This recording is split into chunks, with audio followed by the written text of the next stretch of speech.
Unlocking the Subconscious, The Hidden Power Behind Your Thoughts, by William Walker Atkinson. Many persons who have been brought to a realization of the important part played by the subconscious in the respective processes of physiological functioning, habitual physical action, emotional activity, and the mechanism of memory, and who gradually have become accustomed to the idea of attributing to the subconscious the direction and control of such processes, nevertheless are reluctant to admit that upon the planes of the subconscious there are performed also many important processes of actual reasoning, thought, logical induction, and deduction. Yet the performance of this last-mentioned class of mental activity is as truly a function of the subconscious as are the activities previously mentioned. On the planes of the subconscious are performed many of those processes of classification, analysis, synthesis, adjustment, relation, combination, etc., which are usually regarded as being performed exclusively by the conscious mentality. Jastrow says that in addition to the simpler mental processes performed by the subconscious mentality, we must note the services that subconscious processes perform in the flow of logically associated ideas, in all the complex activities incident to connected and more or less reflective thinking. Professor Elmer Gates holds that at least 90% of our mental activities are subconscious. He holds that if we analyze our mental operations, we will find that our conscious thinking is never in a continuous line, but is a series of conscious states with great intervals of unconsciousness. He bids us note that we often sit and try to solve a problem, only to fail. Then we walk around, try again, and again fail. Then, suddenly there dawns upon us an idea that leads to the solution of the problem. The subconscious processes have been at work on our behalf. Maudsley likewise holds that a close examination and analysis will reveal the fact that consciousness is concerned in but about 1/10 of our ordinary mental operations. He states that in every mental operation there are at work conscious, subconscious, and infraconscious mental energies, the last as indispensable as the first. Jastrow directs our attention to the fact that in the affairs of our mental life it becomes clear that some sort of selective process goes on, this implying that there is at command a collection of material from which the selection is made. He speculates concerning how far this selection and accumulation is the result of processes lying so far below the surface of consciousness that introspection fails to reveal them. He likewise points out that in all intellectual endeavor there exists a period of incubation, a process which is in a great part subconscious, a slow, concealed maturing through absorption of suitable pabulum. The same authority directs our attention to Schopenhauer's well-known statement concerning that unconscious rumination, that chewing over and over again of the cud of thought, preparatory to its assimilation with our mental tissue, the mental state or condition which another writer has referred to as the red glow that precedes the white heat. He holds that in such terms there is implied, first, a process of assimilation taking place with suppressed consciousness. Second, that the larger part of the influences that in the end determine our mental growth may be effective without direct exposure to the searching light of conscious life. There is a wealth of illustrative examples supporting Schopenhauer's theory of the operation of an unconscious rumination in which the cud of thought is chewed by the subconscious. Many of these examples have been furnished to us by the voluntary statements of eminent and careful thinkers concerning their own personal experiences.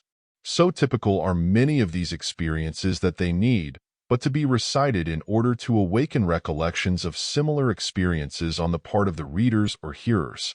We ask you to consider the following several relations of experiences of this kind, culled from the often somewhat extended statements appearing in the writings of the persons referred to, or expressed in conversations with their intimate friends.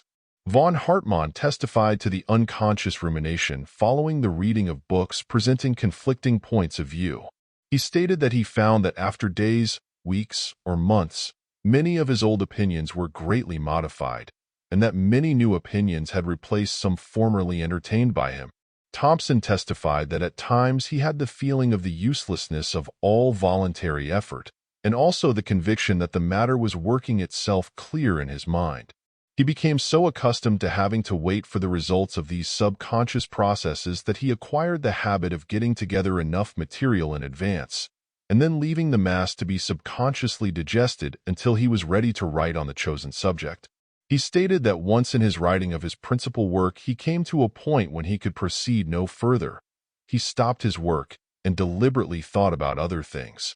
One evening, while reading his newspaper, the substance of the missing part of his book flashed into his mind, and he began to write.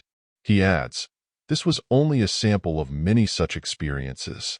Brody said that it often happened that he had accumulated a store of facts, but had been unable to proceed further with his thought on the general subject.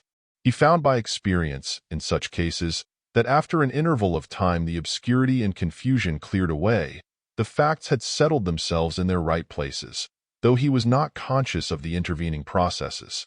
Bascom remarked how often his conscious conclusions were based upon premises which seemed to lie beneath the plane of consciousness. He said, "It is inexplicable how the mind can wittingly take up a mental movement at an advanced stage, having missed its primary steps." Galton spoke of having dragged into the light of consciousness certain whole states of mental operation that had lapsed out of ordinary consciousness. Maudsley spoke of how uncomfortable he became concerning certain obscure ideas, and how there seemed to be an effort of the lost idea to get into consciousness, and of the relief experienced when the imprisoned idea finally burst into consciousness.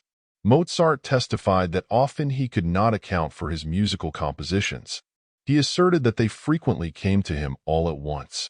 He added, "The rest is merely an attempt to reproduce what I have heard." Hamilton discovered a most important law of mathematics while one day walking with his wife in the observatory at Dublin. He had previously been unable to bring together the elements of his thought on the subject and had ceased to think of the matter. Then, suddenly, he felt the galvanic circle of thought close, and the sparks that fell from it was the knowledge of the fundamental relations of his problem. His discovery was made. Berthelot, the great French founder of modern synthetic chemistry, once stated in a letter to a close friend that the final experiments which led to his most wonderful discoveries had never been the result of carefully followed and reasoned trains of thought, but that, on the contrary, they came of themselves, so to speak, from the clear sky. Mozart was playing billiards one day, when all of a sudden there flashed into his consciousness the aria of the quartet of the magic flute. Fortunately for himself, and for the world, he had his notebook with him, and dropping his cue, he recorded the notes which had come to him in this wonderful way. A writer relates that an inventor who had been working, without success, upon the problem of properly constructing a prism for a binocular microscope, one day relaxed sufficiently to become absorbed in an interesting novel, when, lo, he suddenly conceived the elusive idea and solved his perplexing problem. Kekulé relates that he suddenly saw the atoms dancing about in midair, in conformity with his evolving theory of atomic grouping, while he was riding on a London bus one day with no conscious thought upon the matter of his theory. Many careful students of the phenomena of the thought processes of the subconscious have noted that the finishing touch of the subconscious digestion of a perplexing subject seems to be performed when the attention is momentarily diverted to another subject or object. Psychologists hold that in cases in which we have been unable by conscious effort of will to recall something that has previously been in the mind, try as hard as we may, we frequently achieve the desired result after we have turned the attention to something else, the missing idea coming up spontaneously without effort of will, and when we are not consciously thinking about it at all. The same principle is found to apply in the processes of subconscious thought as well as in those of memory. Many have found by experience that by deliberately employing the mind with something else, something quite irrelevant to the subject previously engaging the thought, they often obtain the answer sought for in vain before the diversion. As Jastrow well says, the daydream through which flashes a happy eureka, or the dream of a deeper sleep that discovers the treasures that our laborious digging has failed to unearth, are equally instances in which the fixed intent of the more watchful consciousness is withdrawn. Holmes holds that the automatic flow of subconscious thought is favored by listening to an uninteresting discourse, containing just enough ideas in it to keep the conscious mind busy. Carpenter also holds that the subconscious process is more likely to evolve the desired result when the conscious activity is at least partially directed elsewhere.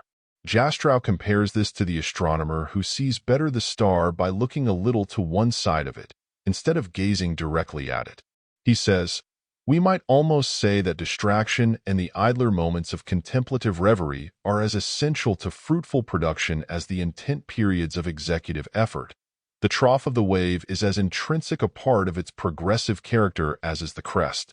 We have here another instance in which it is seen that, once in a while at least, it is well for the conscious mentality to refrain from actively bossing the job, then allowing the detail work to be performed by those subconscious faculties best equipped for the task, in a word, by those faculties kept by you for that particular work.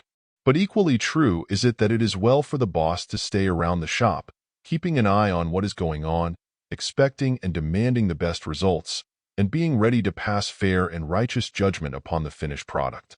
In the perfect coordination between the conscious mentality and the subconscious alone is to be found the balance and golden mean which makes for efficiency. Unsupervised subconscious activity is as far from being the ideal condition as is that in which there is found the refusal to permit the subconscious the right to perform its proper and natural work.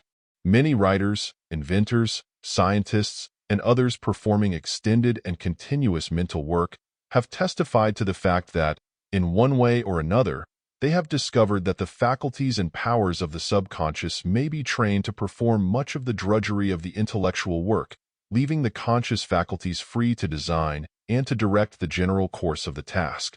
Many men of large business affairs also have made a similar or identical discovery.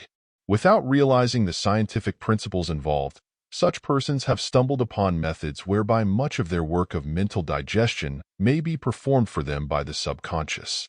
These discoveries, followed by a practical application of the methods adopted, have resulted in such persons being able to perform what has seemed to others to be an almost incredible amount of intellectual labor, while still having sufficient time and energy to plan out great enterprises and free to devote some time to amusements, games, sports, travel, and other forms of relaxation. No consideration of this subject would be complete without at least a reference to the testimony of Robert Louis Stevenson, the famous writer, concerning this very important phase of mental work.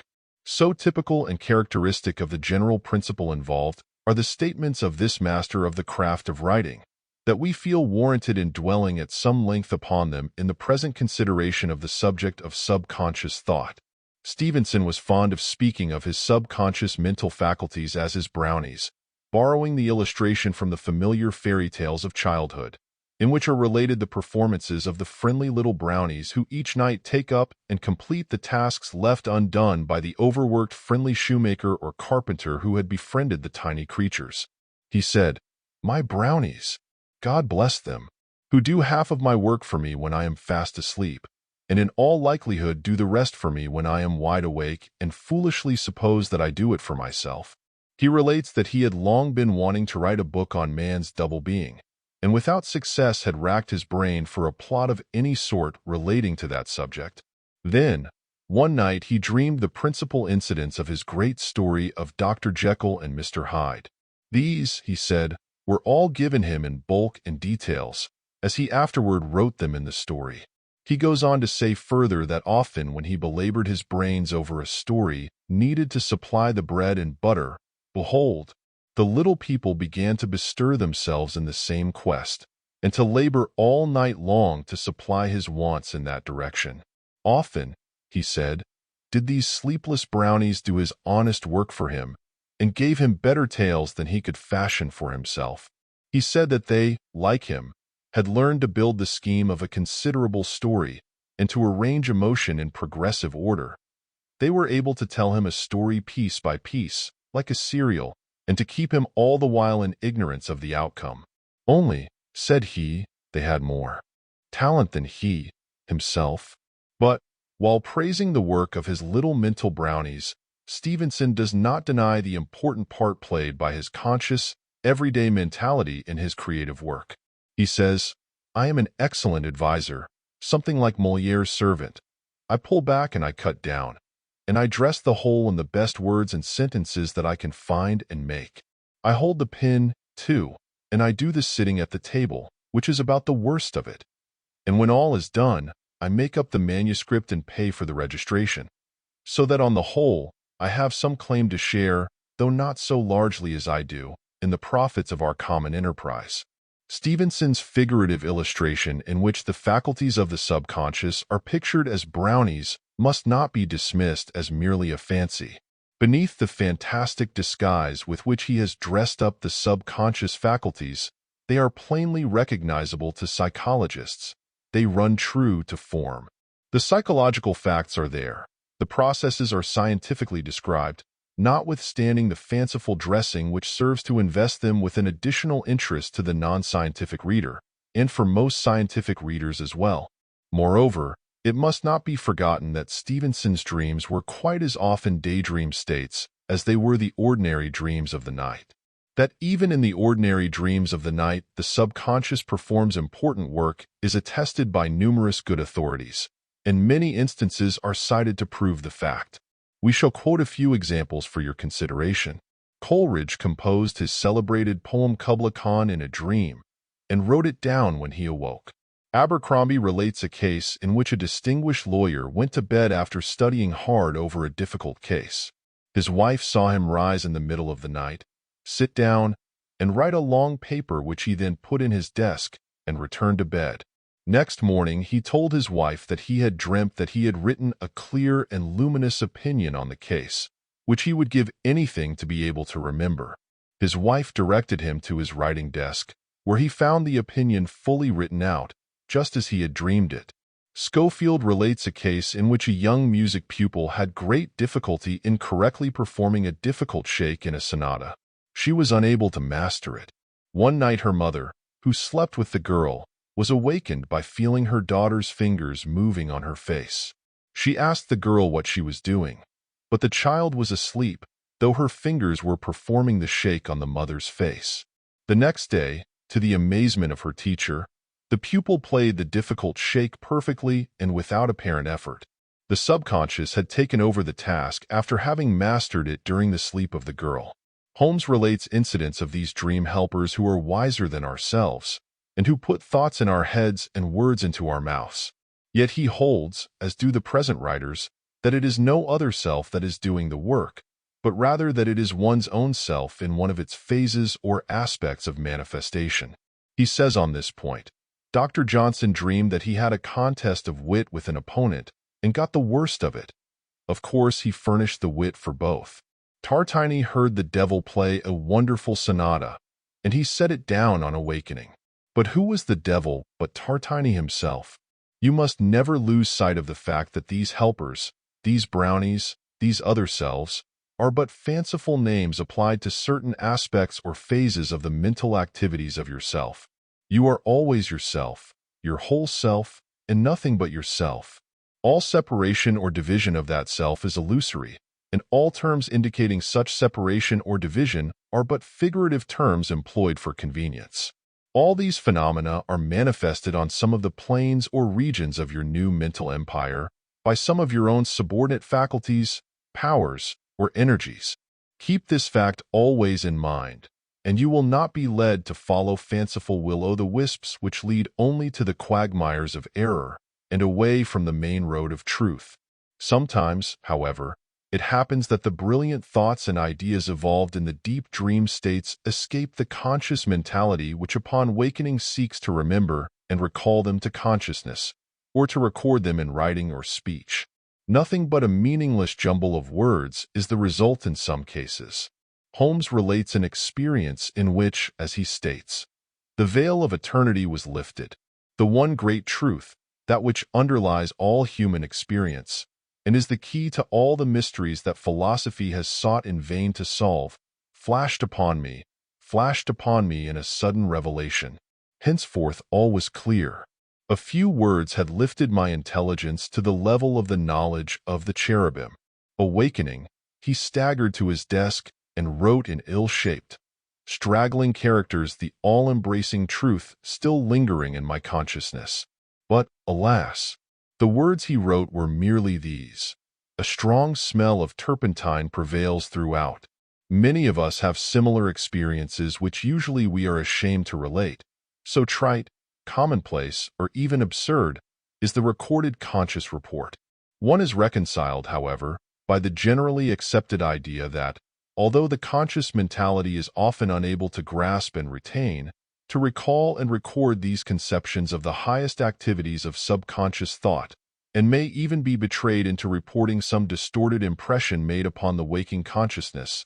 Nevertheless, the conception itself is impressed upon the memory records of the subconscious, thereafter to play an important part in our conscious mental life by reason of the occasional rise of the submerged ideas to the surface of consciousness. How to apply the principles of subconscious thought. 1. Provide proper materials. You have been shown how the subconscious undertakes and performs the important work of unconscious rumination, how it chews the mental cud composed of the materials of mental food previously supplied to it. In this unconscious rumination, or chewing over the cud of thought, the subconscious performs the work of breaking into digestible form and reducing to the proper consistency the crude material of thought which has previously been furnished it. The subconscious, in this process, also selects the best elements of the material furnished it, retaining this for its future work while rejecting the useless residue of the mass. Here is to be noted a most important point, i.e. that just as the ruminant animal first must be furnished with the rough mass of food material, which it then proceeds to reduce to the proper consistency and condition for digestion and assimilation, so the subconscious first must be furnished with the rough material of thought, which it is expected to digest thoroughly and assimilate after it has selected from the mass the available material, the rest being rejected by it. This point has been overlooked by many investigators of the work of the subconscious. They have been so carried away by the wonderful possibilities of this process of the subconscious that they have neglected to note the antecedent conditions of this operation. In fact, some of them have practically claimed that the subconscious requires no such solid material for its processes of unconscious rumination. They seemingly imply that it performs its work with the subtle materials obtained from the thin air breathed by it. But, alas, this is but a dream. The subconscious can no more proceed with its processes of unconscious rumination without material than can the ruminant animal proceed to chew the cud, unless it has previously partaken of the rough materials of its food. In all cases of unconscious rumination, there must be present the solid material of facts, to be chewed carefully and reduced to the proper consistency by the ruminative mechanism of the subconscious. Therefore, when you wish to set before the subconscious some important and difficult task of unconscious rumination, you should first saturate your mind with the subject in question. Bring into consciousness every associated fact or related principle that is possible to you. Read and listen to all possible points of view on the subject, refusing to be dismayed or discouraged by the mass of contradictions and irreconcilable different points of view, belief, or opinion. Add every possible bit of associated or related material to the general mass, with full confidence that your subconscious will attend to the work of rumination, digestion, selection, and assimilation of that heterogeneous mass of mental food which you have gathered for it. Though this sometimes may seem to produce the preliminary symptoms of mental dyspepsia in your conscious mentality, do not worry. The mental stomach of the subconscious is strong and enduring, and will be able to perform its task on the material which now dismays you. It possesses ostrich-like powers of digestion. In addition to the material which you thus specially supply to the subconscious, however, the latter also draws upon its own large stock of associated and related material which it has stored on its subconscious levels or mental floors, but which you have apparently forgotten.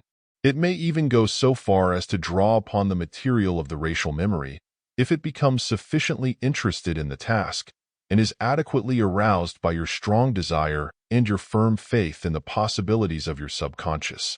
From many sources, the subconscious draws the varied materials for its cud of unconscious rumination. But, nevertheless, you will fall far short of efficient performance if you fail to do your work in the matter of securing and assembling before it such useful material as you may be able to gather. You must always be able to say, honestly and truthfully, to your subconscious, I have done the best I could for you. It is up to you to do the rest. 2. Give definite directions. Many persons who have noted the process of unconscious rumination performed by the subconscious, and also many who have acquired more or less ability to set deliberately the subconscious faculties to work along these lines, have not fully grasped the definite and clear principle involved in the process of instituting and directing the said processes. Their efforts in this direction often are conducted more or less on the hit or miss principle, and are based on the belief that somehow, someway, the subconscious will work out the matter for them. Not understanding the fundamental principles involved in the subconscious processes, they are content with a more or less indefinite course of setting the thing to work.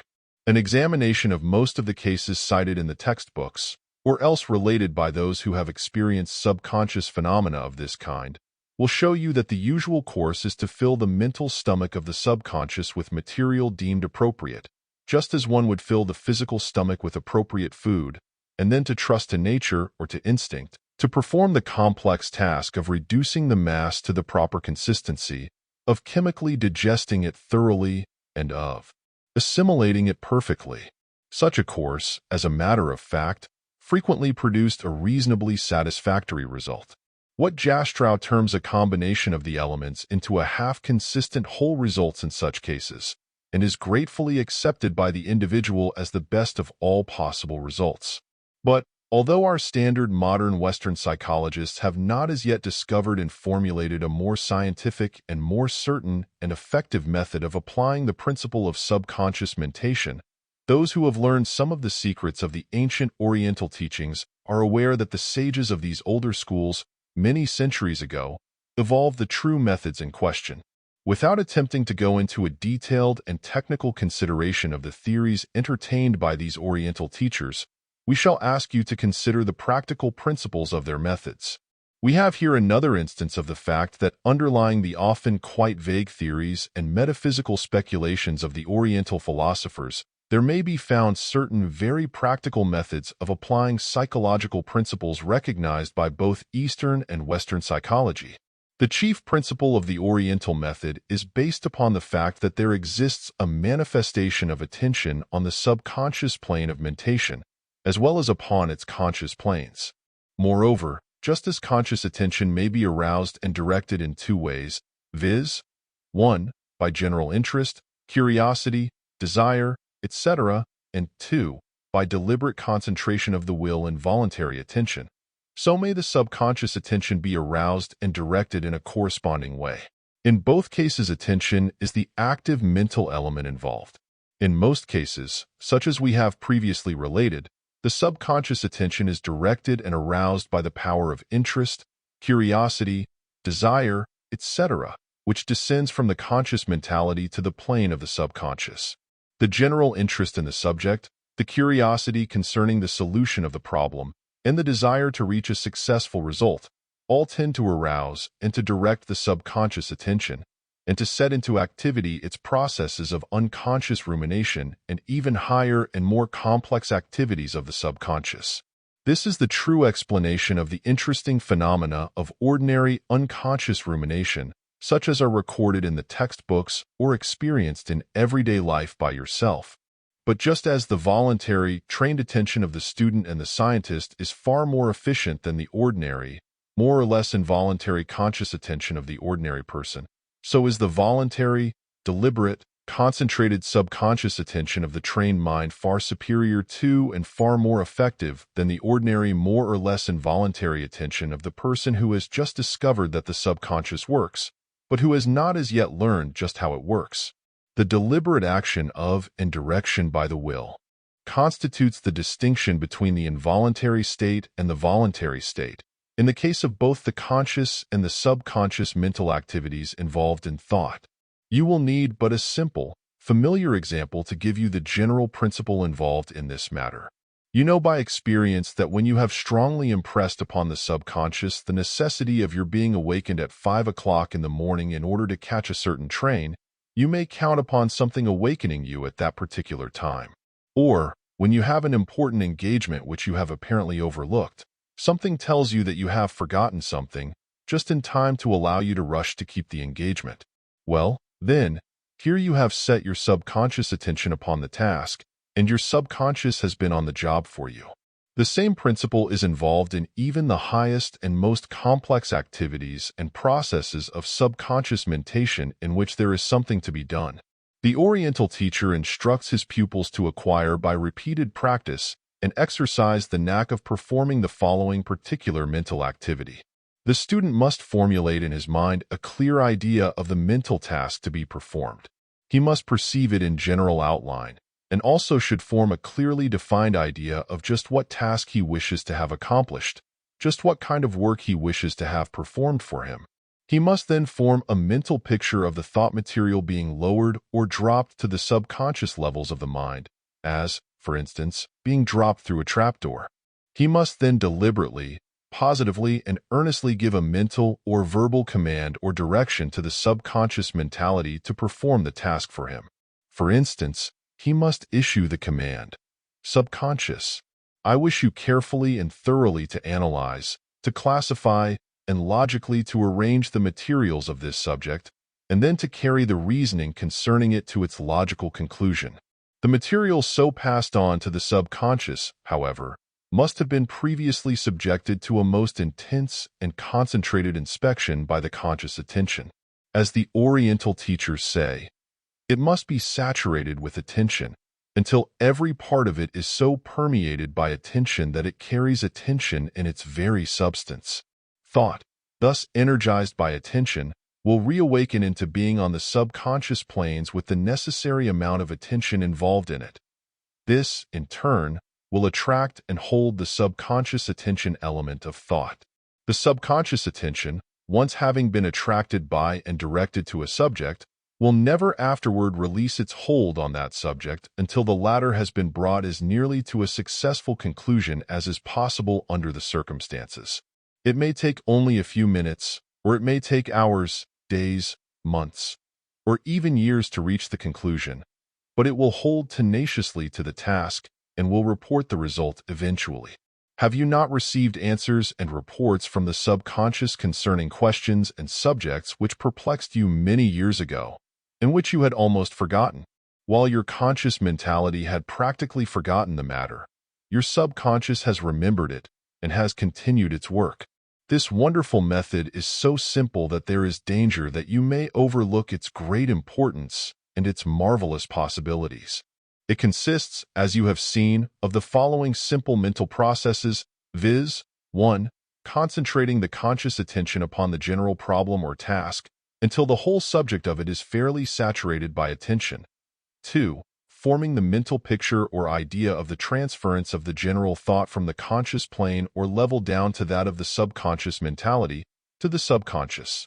3. Giving the subconscious the positive, clear, definite command or direction concerning what you wish it to do for you in the matter. That is all there is to it, though several books might be filled with illustrative examples and adaptations to particular instances or special cases. Consequently, you are advised to commit to memory the above-stated 3 stages of the methods or process in question, and to apply them in any and all cases in which you desire the subconscious to proceed along the lines of subconscious thought in a definite direction and towards certain definite ends. The rest is all practice, practice, practice, and exercise, exercise, and exercise. There is, however, a peculiar little mental knack about the method of giving the command or direction to the subconscious. This little knack will come to you only by practice and exercise. It cannot be expressed in words. It must be picked up in actual practice. When once acquired, it will never be forgotten by you. Charles Leland illustrated the principle of this little knack in his statements concerning what he called forethought. He says of this principle, "As I understand it, it is a kind of impulse or projection of will into the coming work." I may here illustrate this with a curious fact in physics. If the reader wished to ring an old-style doorbell so as to produce as much sound as possible, he would probably pull it back as far as he could, and then let it go. But if he would, in letting it go, simply give it a tap with his forefinger, he would actually redouble the sound. Or, to shoot an arrow as far as possible, it is not enough to merely draw the bow to its utmost span or tension. If, just before it goes, you will give the bow a quick push, though the effort be trifling, the arrow will fly almost as far again as it would have done without it. Or, as is well known, in wielding a very sharp saber, we make the draw cut. That is, if to the blow or chop, as with an axe, we also add a certain slight pull, simultaneously, we can cut through a silk handkerchief or a sheep. Forethought is the tap on the bell, the push on the bow, the draw on the saber. It is the deliberate but yet rapid action of the mind when, before going to sleep or dismissing thought, we bid the mind to subsequently respond. It is more than merely thinking what we are to do. It is the bidding or ordering the self to fulfill a task before willing it. Additional illustrations will occur to the reader who is familiar with the games of golf, billiards, tennis, etc., in each of which the skillful players discover the little knack of putting something into the blow, the stroke, or whatever the movement may be. He finds that by putting that little something of himself into the movement, he adds very materially to its power, its accuracy, and its general efficiency. The principle of the little knack in the giving of commands or directions to the subconscious closely resembles the principles employed in the skilled physical movement to which we have just referred. You must learn to put a little of yourself into it. Subconscious thought may be set into activity by the method previously described, under nearly any or all kinds of circumstances. It may be set a-going during the day, or just before going to sleep at night. Leland and some others have strongly advised the last mentioned plan, claiming for its special advantages. In cases where quick decisions and actions are necessary, the process may be effected with little or no loss of time. The time necessary to flick the ashes from your cigar before answering, or in which to reach out to replace an object on your desk, or to perform any similar action, will be sufficient for the subconscious to render you at least some degree of assistance in response to your positive command. Attend to this for me quickly, at once. The subconscious is capable of the lightning-like rapidity of certain dream states in such cases. Try this method and learn for yourself how wonderfully rapid and effective is the response. Leland says, "The practice of composing the plan as perfectly, yet as succinctly as possible, combined with the energetic impulse to send it off, will ere long give the student a conception of what I mean by forethought, which by description I cannot.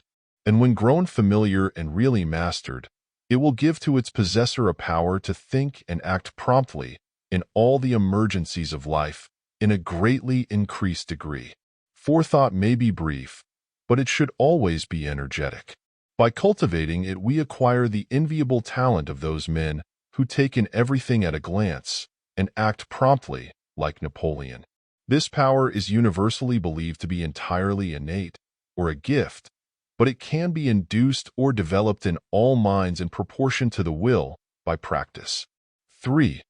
Refrain from interfering. In passing on to your subconscious any certain and particular work to be performed by it, you should refrain from interfering with the subconscious processes. You may, and indeed should, stand by, as it were, ready to seek for or to furnish any additional data or facts for which it may call. And you should always exercise the right of supervision, revision, and general management, as we have already told you. But you should never meddle with the processes of the subconscious in themselves, nor should you attempt to boss the job in its details as well as in the general direction and management. A violation of this last rule may confuse the subconscious, or, in extreme cases, may even throw it into a state of panic. This is a common mistake, and one especially to be guarded against. You must cultivate and manifest confidence and trust in your subconscious. The subconscious, as we have previously informed you, is as sensitive as our intelligent workers in general. In some cases, it manifests quite a show of artistic temperament and is easily disturbed by what it may deem an unwarranted meddling with its work. Exercise the iron hand upon it, if you will, but always be careful to wear the velvet glove on that hand, if you wish to secure the best results from it. Sometimes the subconscious may tentatively raise to your conscious plane of mentality its unfinished work for your inspection. It wants you to tell it how you like it as far as it has gone. Give its reports and results a careful examination, and add any helpful suggestions which may occur to you. Then send it back for completion with a word of encouragement, and with that little tap on the bell as Leland puts it. Do not make the mistake, however, of the child who, having planted seeds in the garden, pulls up the sprouts each morning to see how much the roots have grown overnight. You are not dealing with a lifeless mechanism, remember.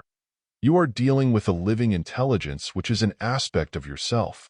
Some persons who have acquired proficiency in subconscious mentation, but who have wished also to acquire a knowledge of logic and logical thinking, have found themselves somewhat upset, at first, after they have acquainted themselves with the principles of formal logic. They report that they have found themselves in somewhat the same general condition of the centipede, mentioned in a foregoing section of this book, who had lost the natural art of running many-legged after he began to think of which leg follows which. The trouble here, however, should not be blamed upon logic. It arises rather from an attempt to take away from the subconscious all the thinking work that had previously been performed by it, and to attempt now to perform this on the conscious plane alone, according to the rules of logic. Had such persons continued to permit their subconscious to perform its accustomed work, instead of trying to rob it of its natural tasks, they would have discovered that the subconscious was performing its work even more effectively than before, by reason of the superimposition of the knowledge of the laws and rules of logical thought. It will be found, as a rule, that the subconscious thought of a logical thinker will be far more logical than that of an illogical person. One may improve the logical quality of his subconscious mentation by studying the elements and principles of practical logic. The training received thereby by the conscious mentality is reflected upon the subconscious planes. This being the case, those feeling the need of improvement along the lines of logical thinking need fear no interference with the thought processes of their subconscious. Quite the reverse is the fact, as we have said. But, in studying along the lines of logical thought for this purpose, confine yourself to works on the subject of practical logic. Leave formal logic for those who are fond of the academic, technical phases of the subject. Select those works in which the subject of logic is brought down to solid earth, instead of being raised to the upper regions in which the clouds abound. We feel warranted in here directing to your attention that volume of this series entitled Reasoning Power, the subject of which is practical logic and the laws and rules of practical logical thought. End of chapter. This was Chapter 7, Subconscious Thoughts, from William Walker Atkinson's book Subconscious Power, out of his series Personal Power. Subscribe for more content on your personal power.